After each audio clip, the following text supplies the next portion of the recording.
Brillanti Dance. Kull nhar ta' ġimgħa fit-8:30 dejjem fuq One.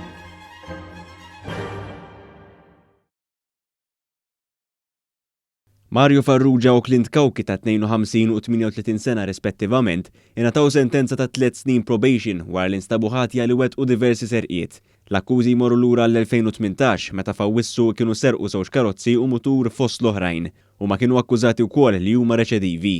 Il-qorti kienet semet li l-pulizija kienet daħlitilha informazzjoni li sit waħda mill-karozzi misruqa, waslitlu għal widnejh fejn tinsab il-vettura u kif waslu l-pulizija fuq il-post sabu lil Cauchi u raġel ieħor riqdin fiha. Instema' wkoll kif darb'oħra kien ġie mwaqqaf van suspettus li kienet isuq Farrugia f'Birkirkara fejn instabu numru ta' oġġetti li kienu misruqa.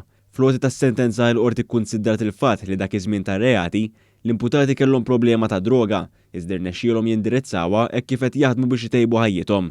Apparti minn hekk ġew ordnati wkoll iħallsu l-ispejjeż tal-qorti.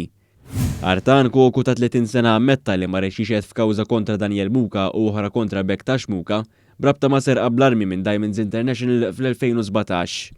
Dan wara li fi frar l-istess Koku kien ammetta għall-involviment tiegħu fis-serqa u għalhekk kien ingħata sentenza ta' 4 snin priġunerija.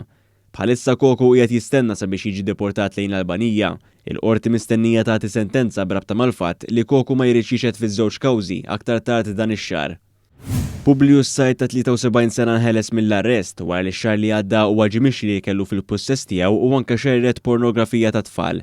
Hekk kif komplet tinstema' l-kumpilazzjoni tal-evidenza kontrih, is-seduta bdiet 3 sigħat tard minħabba li Sajt kienet jinħasel. Is-seduta tal-lum instemat mingħajr il-preżenza tal-midja fuq ordni tal-qorti u meta l-bibien tal-awla reġgħu infetħu, Sajt ingħata l-ħelsien mill-arrest fuq depożitu ta' 3,000 euro u garanzija personali ta' 20,000 euro. Mahmoud El Tarawi ta' 65 sena mill-Eġittu ngħata l-ħelsien mill-arrest wara li wieġeb mhux ħati li ta' daqqa ta' sikkina lill-ibnu stess. Il-prosekuzzjoni spjegat li l-pulizija kienu rċevew rapport ta' ġrieda f'dar fħal tarxien is-sibt li għadda u kien l-imputat li fetaħ il-bieb għall-pulizija. Fil-qorti kompla jinstema' kif waqt l-interrogazzjoni, l-akkużat qal li jibnu kien se jgara siġġu leħ u għalhekk qabad is-sikkina biex jiddefendi lilu nnifsu. Id-difiża talbet l-ħelsien mill-arrest li ma talba ġiet oġġezzjonata mill-prosekuzzjoni e kif innutat li l-imputat u ibnu jgħixu taħt l-istess saqaf.